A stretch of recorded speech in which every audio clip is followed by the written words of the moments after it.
বন্ধুরা, ভারত কি তবে আমেরিকার চোখে চোখ রেখে কথা বলা শুরু করে দিল? ডোনাল্ড ট্রাম্পের শুল্ক হুমকির জবাবে ভারত কি নিঃশব্দে এক ভয়ঙ্কর চাল চেলেছে, যার কারণে আজ খোদ আমেরিকার সেনেটররা ব্যাকফুটে? হ্যাঁ বন্ধুরা, বিশ্ব রাজনীতির দাবার বোর্ডে ভারত এমন এক সাইলেন্ট মাস্টার স্ট্রোক দিয়েছে, যার খবর আজ যখন সামনে এলো তখন খোদ ওয়াশিংটন ডিসিতে রীতিমতো কম্পন শুরু হয়ে গেছে। আমেরিকার কৃষক সমাজ আজ সংকটে, আর তার কারণ ভারতের একটি অত্যন্ত সাহসী এবং কঠোর পদক্ষেপ। আজকের ভিডিওতে আমরা উন্মোচন করব ভারতের সেই গোপন রণকৌশল, যা মার্কিন অর্থনীতিকে কাঁপিয়ে দিয়েছে। জয় হিন্দ বন্ধুরা, আমি সুশোভন, আর আপনারা দেখছেন অদ্ভুত অথচ বাস্তব। আজ আমরা আলোচনা করব ভারতের সেই অভাবনীয় প্রত্যাঘাত নিয়ে, যা আন্তর্জাতিক বাণিজ্যের সমীকরণ বদলে দিয়েছে। কোনো রকম শোরগোল না করে, মিডিয়াতে বড় বড় হেডলাইন না দিয়ে, ভারত সরকার আমেরিকার বিরুদ্ধে যে ইকোনমিক রিটেলিয়েশন শুরু করেছে তা বিশ্বের সামনে ভারতের এক নতুন পরিচয় তুলে ধরেছে। এটি কেবল একটি বাণিজ্যিক সিদ্ধান্ত নয়, বরং এটি ভারতের ন্যাশনাল ইন্টারেস্ট এবং স্ট্র্যাটেজিক অটোনমির এক জ্বলন্ত উদাহরণ। খবরের গভীরে যাওয়ার আগে আমাদের বুঝতে হবে ঠিক কী ঘটেছে। 17 জানুয়ারি 2026 আন্তর্জাতিক সংবাদ মাধ্যমগুলোতে দুটি বড় খবর সামনে আসে, যা সারা বিশ্বকে চমকে দেয়। প্রথম খবরটি ছিল ফার্স্ট পোস্টের পক্ষ থেকে, যার হেডলাইন হলো US senators call Trump to ease 30% input duty on pulse. এর ঠিক পরেই আরেকটি অত্যন্ত গুরুত্বপূর্ণ খবর আমরা দেখতে পাই, যেখানে বলা হয়েছে India slabs 30% tariff on US pulse crops, North Dakota and Montana senators request Trump to talk to PM Modi and help US farmers. বন্ধুরা, এই হেডলাইনগুলো থেকেই পরিষ্কার যে পরিস্থিতি কতটা গম্ভীর। যে আমেরিকা এতদিন ভারতকে শুল্ক বা ট্যারিফ নিয়ে হুমকি দিয়ে আসছিল, আজ সেই দেশের সেনেটররাই ডোনাল্ড ট্রাম্পের কাছে আক্ষরিক অর্থে আবেদন করেছেন যাতে তিনি ভারতের প্রধানমন্ত্রী নরেন্দ্র মোদীর সাথে কথা বলে এই সমস্যার সমাধান করেন। সবচেয়ে অবাক করা বিষয় হলো, এই 30% ট্যারিফ ভারত আজ লাগায়নি। ভারত সরকার অত্যন্ত গোপনীয়তার সাথে গত 1 নভেম্বর 2025 থেকেই এই নিয়ম কার্যকর করে দিয়েছিল, কিন্তু ভারত এই বিষয়টিকে নিয়ে কোনো রকম পাবলিসিটি করেনি। এমনকি কোনো বড় মিডিয়া হাউসেও এই খবরটি সেভাবে আলোচিত হয়নি। ভারত সরকার 30 অক্টোবর 2025 একটি সাধারণ নোটিফিকেশন জারি করে জানায় যে বাইরে থেকে আসা ইয়েলো পিজ বা হলুদ মটরের ওপর 30% ইম্পোর্ট ডিউটি চাপানো হচ্ছে।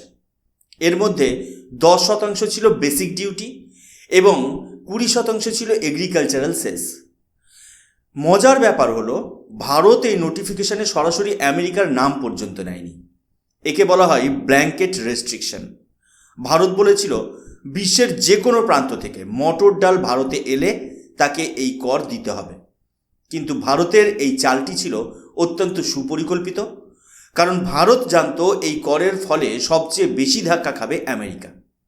আমেরিকার নর্থ ডেকোটা এবং মন্টানা, এই দুটো স্টেট হলো ডাল জাতীয় শস্য বা পালসেস উৎপাদনের প্রধান কেন্দ্র। এই দুটি রাজ্যের কৃষকদের প্রধান বাজার হলো ভারত। ভারত বিশ্বের বৃহত্তম কনজিউমার অফ পালসেস।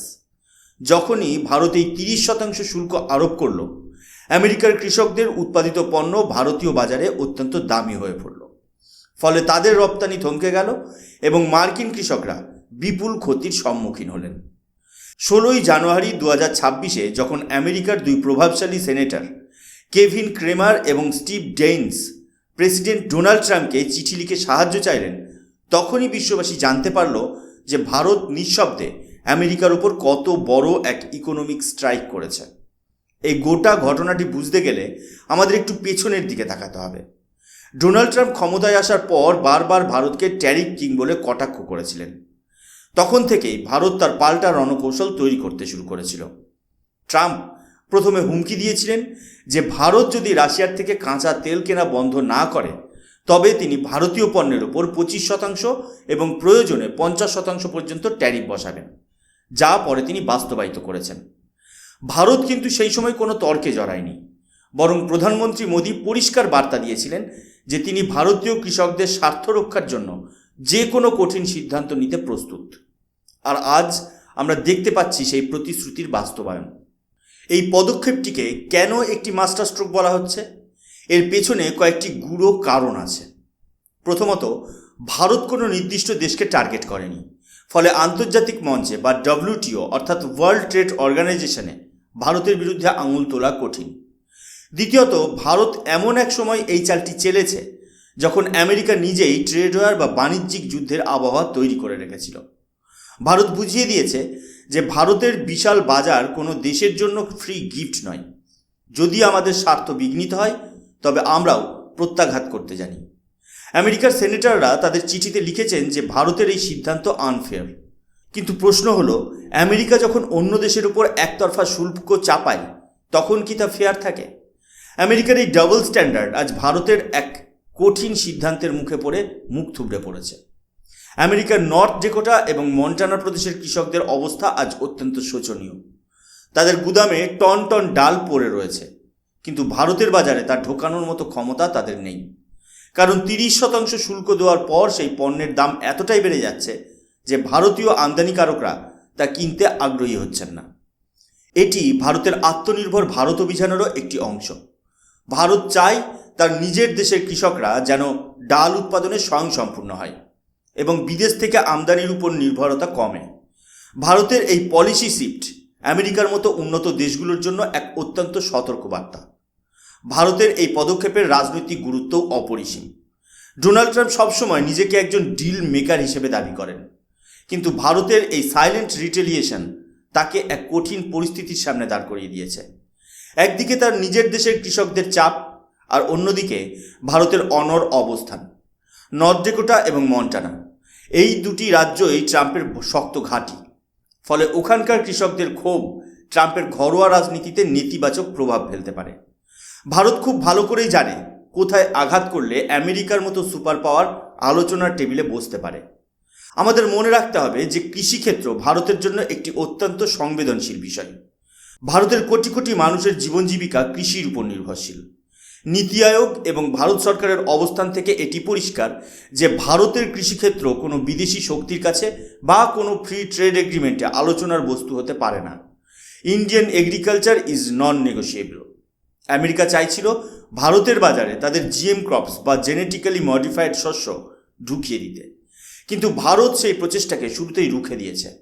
ভারতের এই 30% ট্যারিফ আসলে আমেরিকার সেই আগ্রাসী বাণিজ্যিক নীতির বিরুদ্ধে এক জোরালো সিগন্যাল। ইউটিউবের এই ভূরাজনৈতিক আলোচনায় আমাদের এটাও বোঝা দরকার যে ভারত এখন আর 90 দশকের সেই দেশ নেই যে সব মেনে চলবে। এটি এক নিউ ইন্ডিয়া। ভারত এখন নিজের শর্তে বিশ্ব বাণিজ্য পরিচালনা করতে চায়। আমেরিকার সেনেটররা তাদের চিঠিতে কার্যত ট্রাম্পকে অনুরোধ করেছেন যাতে তিনি প্রধানমন্ত্রী মোদির সাথে পার্সোনাল লেভেলে কথা বলেন। এটি ভারতের বাড়তে থাকা ডিপ্লোম্যাটিক ক্লাউড বা কূটনৈতিক শক্তির পরিচয় দেয়। একসময় ভারত আমেরিকার কাছে সাহায্যের জন্য হাত পাতত, আর আজ আমেরিকার প্রভাবশালী ব্যক্তিরা তাদের প্রেসিডেন্টের কাছে আর্জি জানাচ্ছেন ভারতের সাথে সমঝোতা করার জন্য। এই পুরো বিষয়টি ভারত যেভাবে হ্যান্ডেল করেছে তা সত্যিই প্রশংসনীয়। কোনো রকম উত্তেজনা তৈরি না করে, কোনো হাই প্রোফাইল প্রেস রিলিজ না দিয়ে অতি সন্তর্পণে নিজের কাজ হাসিল করে নেওয়া, এটাই হলো আধুনিক কূটনীতি। ভারত এটাকে বলছে রুটিন ট্যারিফ নোটিফিকেশন, অর্থাৎ ভারত সরকার এটিকে একটি সাধারণ প্রশাসনিক প্রক্রিয়া হিসেবে দেখাচ্ছে, কিন্তু এর প্রভাব সরাসরি মার্কিন অর্থনীতির হৃৎপিণ্ডে গিয়ে লেগেছে। এটাকে বলা হয় অ্যাসিমেট্রিক রেসপন্স, যেখানে প্রতিপক্ষ আপনাকে বড় কোনো মরণাস্ত্র দিয়ে ভয় দেখাচ্ছে আর আপনি একটি ছোট্ট সূঁচ দিয়ে তার সেই বেলুন ফুটো করে দিচ্ছেন। আমেরিকা সবসময় অন্য দেশকে রুলস বেসড ইন্টারন্যাশনাল অর্ডার শেখানোর চেষ্টা করেন, কিন্তু যখন নিজেদের স্বার্থে আঘাত লাগে তখনই তারা সেই নিয়মগুলোকে আনফেয়ার বলে চিৎকার করতে শুরু করে। ভারতের এই পদক্ষেপ আমেরিকার সেই অ্যারোগেন্স বা অহংকারকে চুরমার করে দিয়েছে। ভারতের বাজারে আমেরিকার আধিপত্য বিস্তারের যে স্বপ্ন ট্রাম্প দেখছিলেন তা আজ বাস্তবতার কঠিন জমিতে হোঁচট খেয়েছে। নর্থ ডাকোটা এবং মন্টানার কৃষকদের এই হাহাকার আসলে আমেরিকার ভুল বাণিজ্যিক নীতিরই প্রতিফলন। পরিশেষে আমাদের এটাই বলতে হয় যে ভারতের এই ন্যাশনালিস্ট অ্যাপ্রোচ অত্যন্ত জরুরি ছিল। আমরা যদি আমাদের কৃষকদের স্বার্থ বলি দিয়ে আমেরিকার সাথে বন্ধুত্ব করতে যাই তবে তা হবে আত্মঘাতী। প্রধানমন্ত্রী মোদি যে কনভিকশন দেখিয়েছেন তা ভারতের 140 কোটি মানুষের আত্মবিশ্বাস বাড়িয়ে দেয়। ভারতের এই মাস্টার স্ট্রোক আগামী দিনে ভারত আমেরিকা বাণিজ্যিক সম্পর্কের এক নতুন দিশা দেখাবে। ভারত পরিষ্কার করে দিয়েছে যে আমরা বন্ধুত্বে বিশ্বাস করি, কিন্তু তা হবে পারস্পরিক সম্মানের ভিত্তিতে। চাপের মুখে মাথা নত করা ভারতের সংস্কৃতিতে নেই। বন্ধুরা, আপনাদের কি মনে হয়, ভারতের এই নিঃশব্দ প্রত্যাঘাত কি আমেরিকার দাদাগিরি বন্ধ করতে পারবে? ডোনাল্ড ট্রাম্প কি পারবেন ভারতের এই 30% ট্যারিফ হটাতে, নাকি ভারতকে আরও ছাড় দিতে বাধ্য হবেন?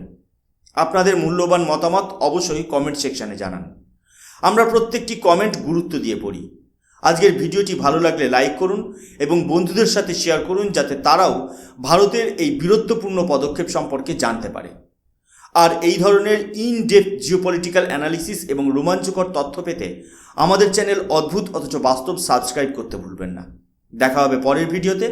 জয় হিন্দ, বন্দে মাতরম, ভারত মাতা কি জয়।